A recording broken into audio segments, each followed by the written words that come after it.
Well, welcome to People and Places and How We Use Spaces. I am delighted to have two guests today, Sam Ohmes and Amanda Ferlita. They are our two interns for the summer, Christianson and Company's interns. We have a 10-week internship program every summer here at Christianson and Company. And I've got two really talented. It's day 2 of your roles, right? Yep. Right? We're really started, so you don't even know what you've gotten yourself into. They haven't quit yet, so that's a good sign. But maybe you guys can just tell me a little bit about yourselves, and maybe Amanda, you can start. Yeah. So I'm Amanda. I am a junior at St. Thomas, majoring in finance and real estate. And yeah, I'm just super excited to be here and get to know the business and everything about it. Awesome. And what about you, Sam? Yeah, my name's Sam Ohmes. I'm at the University of St. Thomas, going to be a senior this next fall. I'm pursuing a business administration degree and from Mendota Heights, Minnesota. Awesome. Well, I am thrilled to have you. We spent the day yesterday kind of with orientation and kind of figuring out what we're going to be doing for the summer, and I'm excited about what you're going to do to help us, and hopefully it'll be really fun for you guys as well. But one of the things I learned is that all three of us have something in common, and that is that our dads are all in commercial, or in my case, my dad was in commercial real estate. And how did that influence, Sam, how did that influence your decision to pursue this industry? Yeah, so kind of at a younger age, I was able to get an idea of the industry, kind of see how it works and overhear some business calls from my dad and hear those type of things. And I kind of piqued my interest. And then throughout college, I just started to learn more and more and more, and ended up drawing me into it to explore it for an internship and potentially a career down the road. That's awesome. And Amanda, how about you? So my dad was in commercial real estate, so it was like my grandpa and uncle. So Oh, really? Yeah, so as I was growing up, I kind of was against it. I was like, I don't want to follow in their footsteps. And then in college, I was originally a marketing major. So I was like, I just don't want to do that. But then I kind of like looked more into it and just decided that that's what I wanted to do. Well, that's so crazy. I remember not wanting to take any handouts from my dad, right? Mm-hmm. And I just was going to do it all on my own, right? And my husband is in commercial real estate, and I didn't want to compete with him. Yeah. And so I was like, I'm not going to do all this. But there is something that gets in your blood about this industry. Mm-hmm. Yeah. It's what intrigues you about the commercial real estate industry? What things that you don't know everything yet, but what, from your viewpoint, what do you think is interesting? So for me, it was like no 2 days are the same, and that, I don't know, you just really go in not really knowing what you're going to do for the next week, next month. And the hours or it's kind of flexible, like your salary too. Like it's just kind of like how hard you work and can make your own salary. So kind of intrigued me. Right. I mean, there is something twisted and amazing about the fact that you have no idea if you're going to make any money, but you have unlimited potential to make as much money as you want to. So just got to work hard and stick it out. Yeah, and smart too. I think you can learn to work smarter. I've definitely learned to work smarter over the years. And I would say take all the handouts you can get, unlike what I grew up thinking. Yeah. It's really about who you know and who you talk to and that kind of thing. Yeah. So what about you, Sam? Yeah, I definitely agree with Amanda, what you said about how it's different every day. It changes week to week, month to month. I also like the idea of becoming a producer for a company, and where what I put in is what I get out. That's something that kind of excites me. It's always kind of been that way, my motivation, the way I work. So that kind of drew me in if I can get into a brokerage position down the road. We always say you eat what you kill, right? Yep. So, I've heard that before. Yeah, exactly.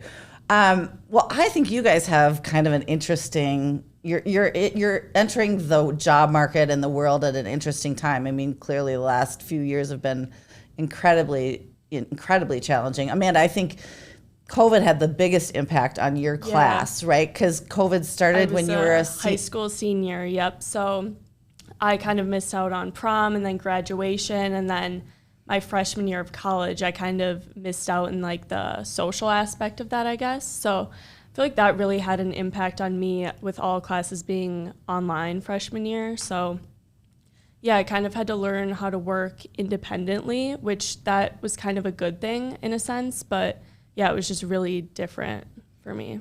Yeah, I mean, I really felt for your class because I just feel like those things that are such milestone events were opportunities that you potentially missed. And How do you think you found, what kinds of things did you do to kind of make up for that? Were there any? Yeah, we got together like social distance. We had a lot of like Zooms with the friends and a virtual prom, which it was different, but it was kind of a really unique experience that I'm going to definitely tell my kids about someday. And yeah, just, it was different.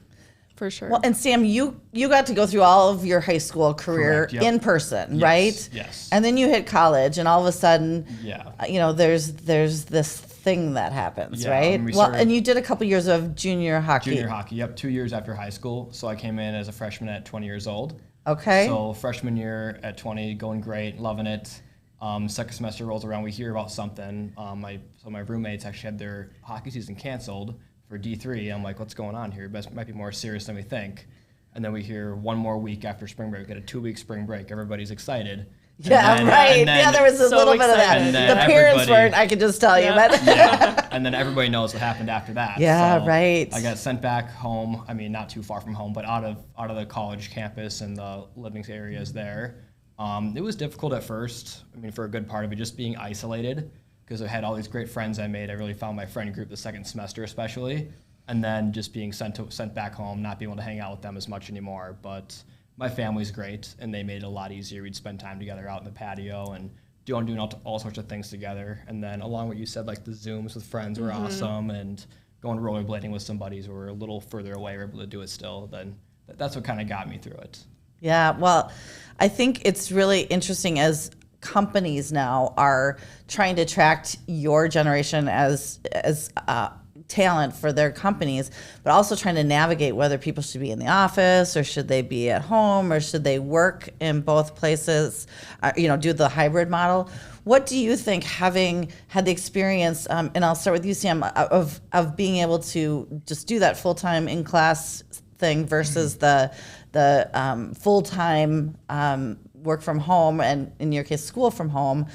What was that remote experience like compared to being full-time in person, and how do you think your friends and you adapted to that? Yeah, so at first the all online was pretty tough for most people. A lot of my friends I've talked to as well.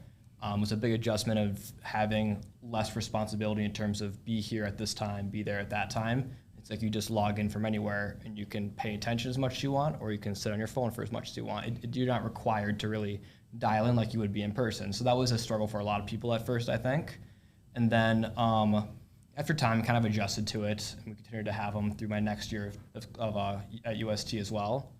And I came to find more the hybrid option is the most effective in my opinion, because you need to be in person for some things. Yeah, You need like to be what kinds of face-to-face, like meetings, or creating relationships. Like Sure. I can't create a close bond with anybody if I'm talking through them through a computer screen. Right. You need to have face-to-face contact with people you're working with or learning from, your peers, classmates. Sure. And then I think also the hybrid option is good too, because some people are better at working in their own spaces. Yeah. I can be more efficient working at my desk setup than the office some days, and sometimes I want to be in the office to get away from something at home. It's like, I think the blended option is actually very effective. Yeah.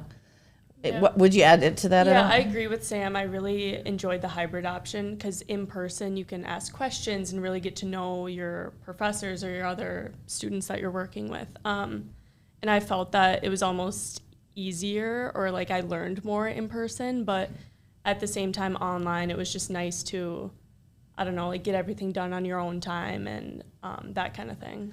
So one of the things I'm fascinated with is I feel like in our society we have like this broad brush that we should do this and we should do that, where really people are really different, right? And some people do great working from home or learning independently, and some people really need to be in person all the time. Looking at your friend groups and the differences, like were there people that really excelled by being able to be more remote, and others that really didn't handle it well, or do you feel like everybody kind of handled it about the same? Yeah, so I had one class that was all online, and I had one friend who really struggled with that because everything was due at the end and just kind of like pushed it off to the very end. And I don't know, it was just really hard for some people to get it done on time and manage all their time wisely. But yeah, other people were amazing at that and got it all done the first day. But yeah, it just really depends on the person I found. I'm kind of last minute, Lisa, so I don't know how I would know. do I that. kind of spaced it out, but it was kind of hard. It is towards the end harder there. when you don't have to Yeah. show up. Yeah. Yes, Exactly. I agree for sure. And what about your friend group? My friend group, it was a blend. Like Amanda said, some of my friends, they just put it all off if they're not required to be somewhere. And other ones can space it out well. But overall, I think people just adapted as time went on. There's definitely a learning period where you have to adjust to it. But over time, they're able to adjust to it pretty well. I mean, there's certain friends that need to be talking to people. Yeah. They're just super social. Right. And they struggle the most, if not just in class, like mentally, because they're not talking to people every day, having those interactions they Right. crave and they need. Yeah, that's a good point. And then I do know some people that really are a little more introverted, and so having that a little bit more time alone was probably a positive Yeah, that's thing. why I love the option of being able to do both. Yeah. Some those who are introverted more love being at home. That's totally fine. And if you're super extroverted, like to ask questions, then you just go in and talk to people.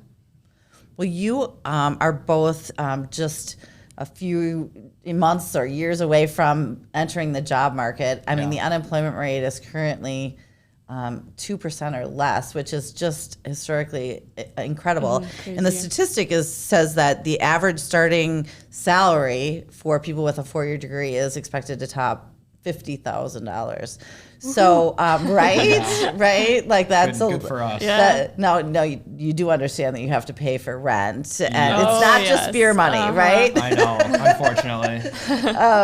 But it's really there's gonna be a lot of doors open for you, and lots of opportunity, and you're gonna have to choose. You're gonna get to choose where you want to work. So I think people want to know what kinds of things are you looking for other than just the pay in a job? I can start, yeah. Okay. So I think our generation, especially, seeing what's happened and how many labor shortages there are at several different types of industries and jobs, they want to be treated well by their employers. It's been, for years, in my opinion, at least, I believe our generation thinks that they were just employees, not people, to many companies. Not all, there are some good ones out there. So they definitely want to have a place where they feel valued as a person. And then I almost feel like as well as the money amount has a little more of a backseat than it used to. It's still very important, but they want to be somewhere where they can make a change, a positive impact, and something they care about and passionate about. So I think those are some important things for those looking for jobs, what they're looking for. Yeah, Yeah. interesting. I think something that I've talked with friends about is flexibility is a really big thing, and kind of employers being understanding that you have a life outside of work and all of that stuff, the flexibility to go into the office or stay at home and that kind of stuff. I think that's a big thing. And also I've talked to people that they don't want like a office job or like sitting at a desk all day doing the same exact thing every day. So I think people just want like a little like variety in their days and something to look forward to.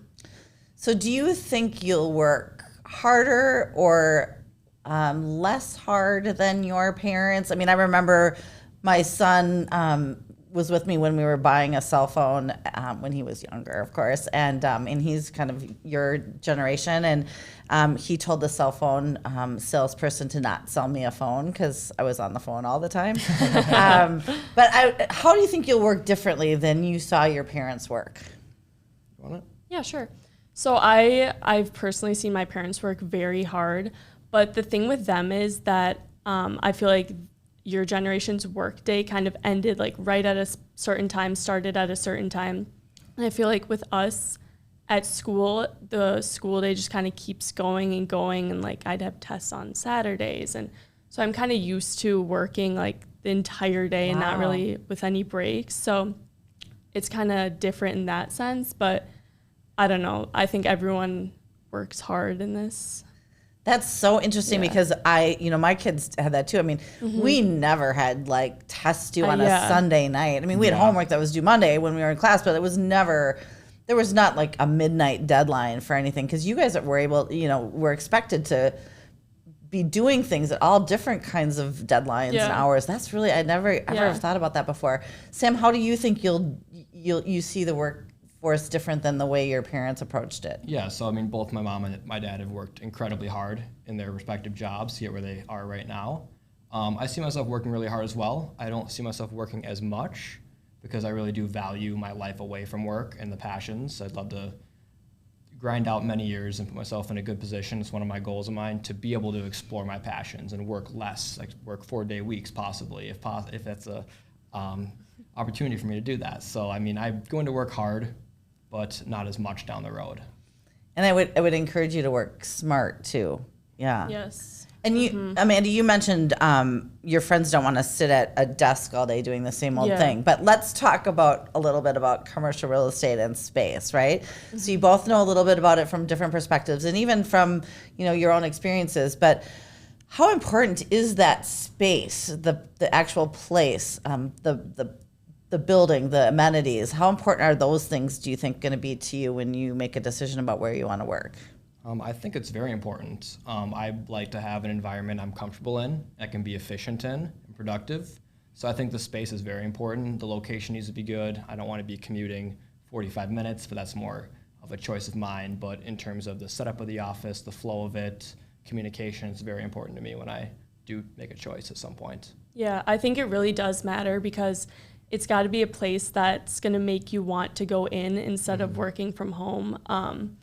Like when you have the option, I know a lot of people are just gonna be like, oh, I want to stay home. But if the office is really a place where you want to be and it's just a great place, then people are gonna want to go into the office more. So I think it does I matter. have one more thing on that. Yeah, too. absolutely. Even just beyond the space, the culture of the company is one of the most important things. It's such a buzzword, but it does matter. You got to have good culture in the company and the community and be a team together. So that's also important, I think. Yeah, well, you've been on a lot of teams as a hockey player, and something I value. Yeah, and that team mentality, I think, is it's important to feel like you belong somewhere, you're part of something. But I do think space can help with that. And how will people build teams and culture without you actually physically being together? Yeah, I mean, it's a really good question. You need to have that interaction in order to learn personalities and match them together to be able to create an efficient team. Yeah, yeah. There's some really neat stuff, people are building into spaces and giving people options of how they work and where they work. And one of the things that kind of the industry was going towards was having less square footage per person before COVID hit. And now they're kind of reevaluating that because people want a little bit more space, but they also want to be able to work, maybe have a meeting in like a section of couches, or have like some bar top tables that they can go kind of move around in. Do you think that kind of thing matters versus just having a desk? Yeah, I do think that's important so you don't feel like we're stuck at a desk all day. And it's kind of more like a homey environment. It's kind of representing like your house kind of instead of the office space, I guess. So yeah, I think that is important. Well, it'll be fun for you to explore some different spaces this summer, and I will be interested to hear kind of what you think, is something that somebody's making up that nobody will care about versus what really is going to make a difference. Yeah. What kind of things do you think you'll look for in both from a culture and a space standpoint? Culture Sam? and space. Well, starting with the space, I do think it's important, as Amanda said, and like you said, like the countertop space. So like it kind of puts you in a setting of like you're going to grab a drink. And the communication open, you can be yourself. I think that kind of plays into each other, I'd say. And then for the culture, can you tell me or ask me the question again? Sorry. Yeah, no, just kind of what you said. Culture is important, and I believe that. But what does that mean to you? I mean, you talked about being part of something, but also and giving back. And maybe you've already answered the question, but is there anything else that you would add to saying, I can tell that I would fit there versus somewhere else? Yeah, so for sure it needs to be a team environment. You got to be collaborative, accepting, open, different people. It's also very important, not with just me, but much of our generation as well. A lot of companies have made those right adjustments to do that. So it really comes down to how they treat people, how they treat employees, the team aspect, and how they communicate.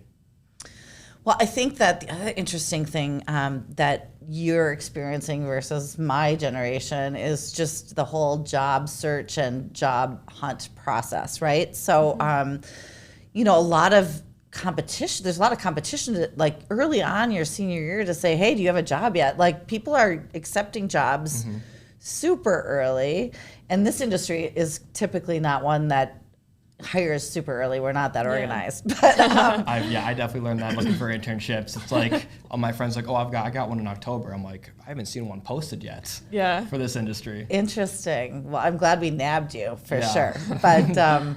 But so there's going to be that competition that you feel, and then my kids' friends have accepted a job and continued to hunt for more jobs. I mean, that's kind of unheard of to me that I would tell someone I was going to go work for them and then be still looking for another job, but they're being coached to do that. So it's a really unusual market, which offers so many choices to you. How do you think you'll navigate that? Well, Big question, right? that is a tough that's one. next year. We can not worry about Yeah. that later, right? yeah, so I think everyone's just gonna look for like the best. Yeah, like Sam was saying earlier, I don't even think the salary is as big of a factor in it. I think it's more of like the culture and like the work environment and things like that really are gonna draw people in and make them choose that company over a different company. Yeah, I definitely agree with that. The salary has to be competitive for that to be the case, but that's kind of a given. But yeah, I agree with that as well. And then it's really just going to be a lot of research in terms of navigating how many job opportunities there are and a lot of interviews and meetings you have to have in order to see what is a good fit for me. So you both are at the University of St. Thomas, right? Yes. How is school and your school specifically helping prepare you for the job market? Do you feel like your classes are helping you figure out what you want to do and where you want to go? And are there connections through the university that get you, probably connected you to me maybe, but please tell me a little bit more about how you're going to leverage what you're learning and the relationships you have at school to try to find work. Yeah, I think throughout the classes taken business courses, you kind of get an idea. Not that big into econ, maybe more marketing. You kind of just get ideas of what works for you, what doesn't. And that kind of led me to real estate by taking a couple of the introduction courses offered at UST. And then some of the good things they helped with was there was a real estate job fair, a career fair. And before that, I had talked to maybe 2 companies, just emailing, calling, trying to get a response. And after that, I had like 4 or 5 meetings after that, which is more than I had by a lot before that. So that was a big help for sure. It just kind of helps get the foot in the door. That's about all I've got on that, though.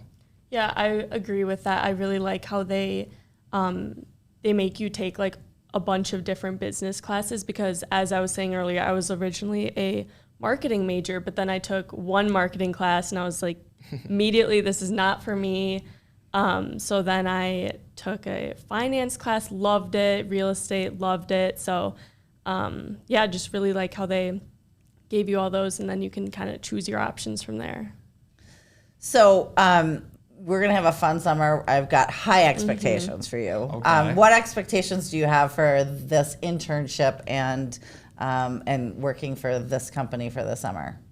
Yeah, I just really want to build relationships and make more connections in the industry and also learn more about it because I feel like the in-person and actually doing it will help me a lot more than just school and stuff like that. So I'm just really excited to get to know more about it.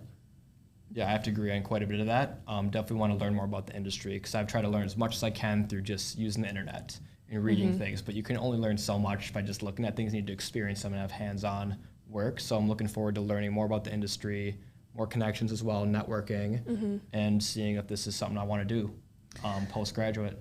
Well, hopefully we'll give you a lot of opportunities to do all of those things. I think that it is a really interesting line of work, and it's never the same 2 days in a row, as you said so succinctly, Amanda. But you do have to do a lot of learning on the job, so you have to be comfortable kind of figuring out what the challenges are between the parties that are involved in a transaction and what their concerns are and what the real issues are, and take everything else out of the way and just figure out how you solve for that until the next issue arrives. And if you can solve all those little problems along the way, and they're all a little bit different, then you can bring 2 parties together to transact, and it's really rewarding when you get to that position. So. Yeah, Absolutely. I know I'm super excited about the summer. Yeah. I know that for It's sure. gonna be a lot of fun. Well, I couldn't be more excited either. I'm so excited that you are able to join us on the podcast and give us a little a little snippet of what's going on in your head so we can attract more amazing talent like you. And thanks for this opportunity. And we're looking forward to a great summer. Yeah, me thank too. you. Thanks for having us. Thank you.